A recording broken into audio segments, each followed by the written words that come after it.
spool with a mass of 100 kilograms and a radius of gyration of 0.3 meters. If the coefficients of static and kinetic friction are US 0.2 and UK 0.15, determine the angular acceleration of the spool if P is 600 newtons. Right, we have some radiuses here. Right, and I'll just explain what this fancy word here means. This is basically just a way of like if we had a whole mass around a specific radius, the second moment of inertia would be equal to the one of the spool right now. So basically, it just means that we have to do this in order to get our solution for I. All right, so first part is going to be to do a free body diagram, right? So let's set my axis as X and Y, moment this direction, right? So we have the center J here. We have a first circle and a big one at the end, right? And basically we know that this one from here to here, 0.25 meters,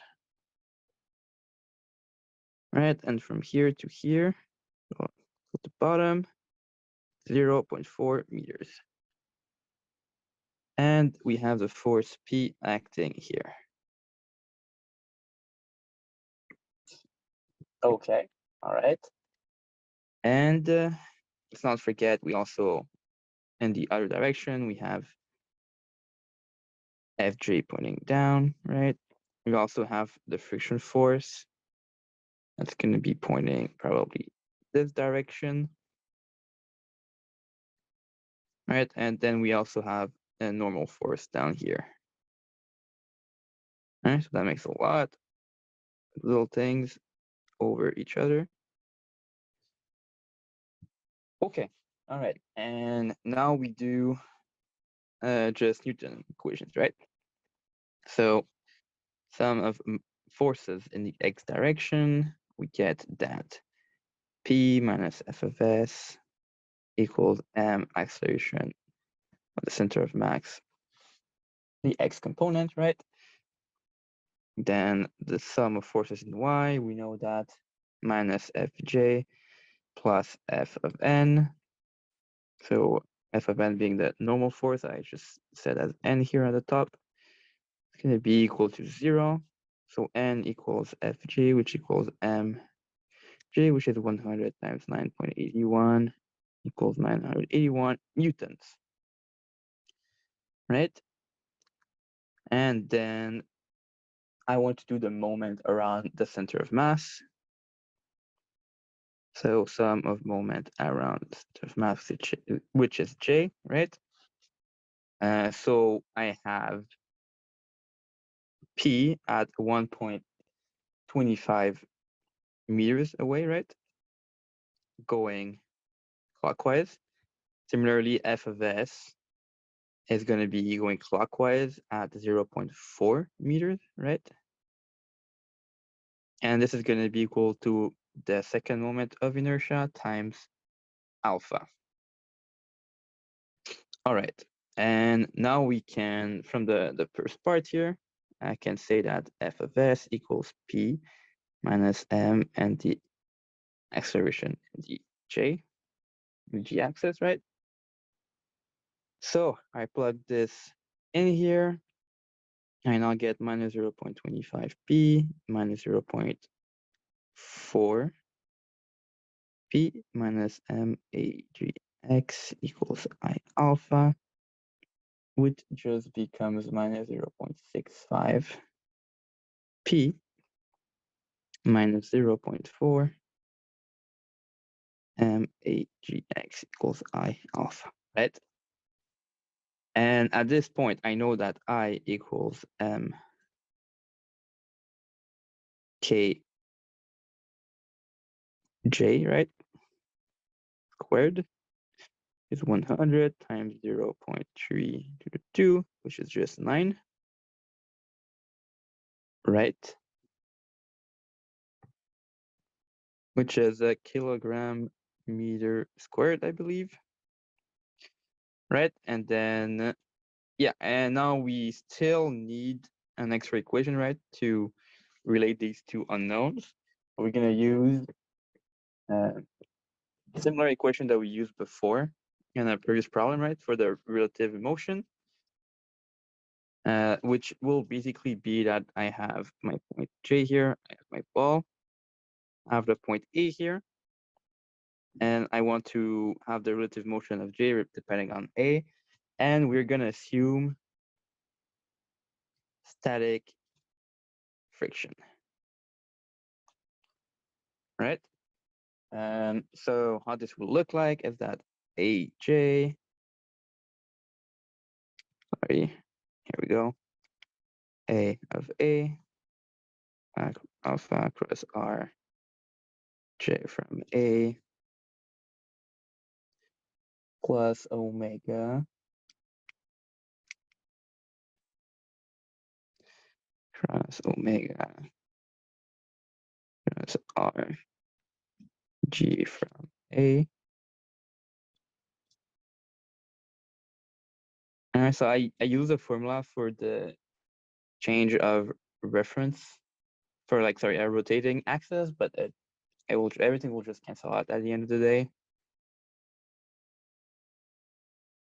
Right, plus alpha EG of A. Right. And basically, since A and J are on the same body, these two go to 0. Since we're assuming static friction, this is also 0. Right, so we end up with AJ equals 0, 0 alpha cross 0. Right, so my radius is just going up by 0.4. Right, and here it will be 0, 0 omega, 0, 0 omega cross 0, 0.4, 0. Right, and then when we expand all of this, this becomes minus alpha RGB, sorry, I mean alpha 0 times 0.4, right, plus, sorry, not plus, it's going to be negative omega squared 0.4 in the J direction, right? Therefore, since we want the displacement in the X, right, because we want to relate this one here, which is the X component, we're only interested in this one here. So we know that AGX is going to be equal to minus 0.4 alpha. All right, then we plug this inside the first equation, right? So I'm just going to bring basically this one down here, right, which was minus 0.65 P minus 0.4 times M times 0.4 alpha equals I alpha. Right, and then we know that the mass is 100, right? So this is 0.16 times 100 times alpha equals I. I we said was 9, it's 9 alpha. We have minus 0.65 P minus 16 alpha equals 9 alpha.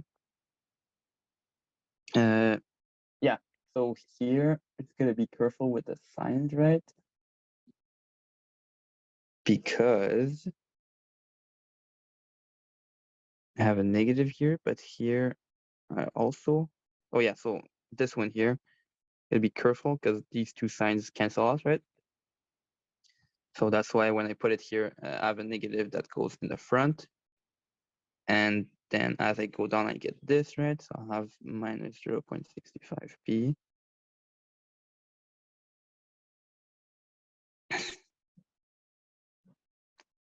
It's going to be equal to 25 alpha. So alpha is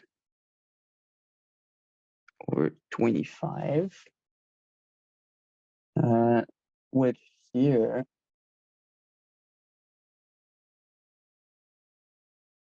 means that I get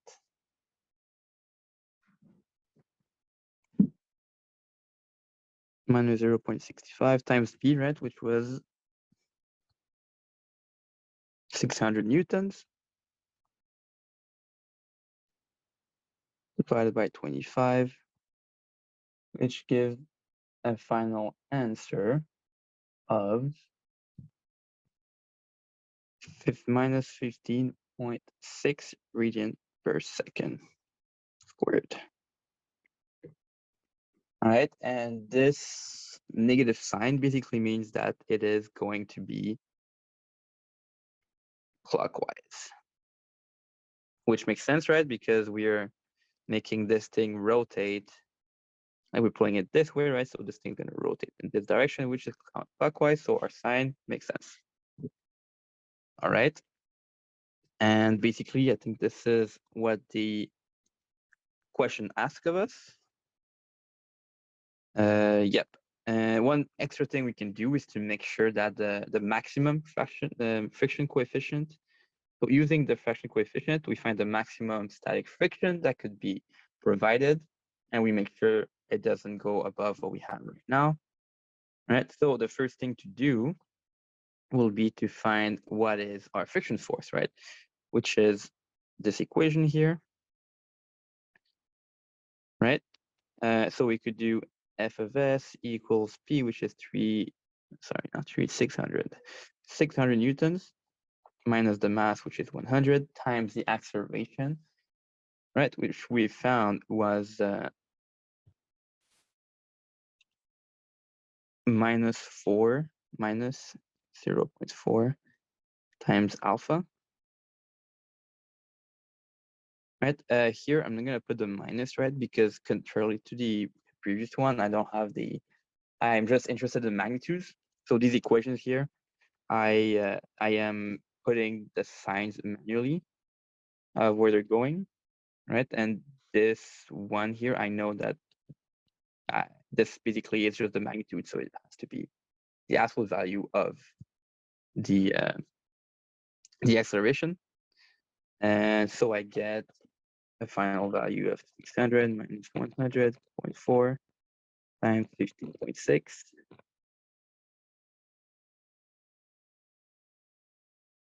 which is minus 24, right? Newtons. And what does negative sign means? It means that the static friction is actually pointing this way, right? Which makes sense because as this is rotating this way, the relative velocity, the ground is gonna appear as if this thing is moving that way, right? So the friction is always moving in the opposite direction. All right. So yes, 24 newtons, and the maximum is just gonna be mu s times n, right? And n was 981, therefore this is just gonna be 0.4 times 981.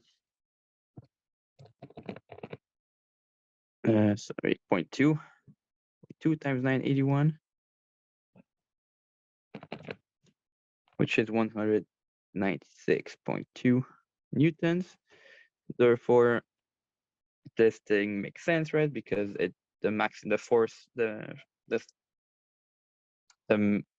we have at the end for friction is lower than the maximum friction force that this system will have. And that's how you solve it.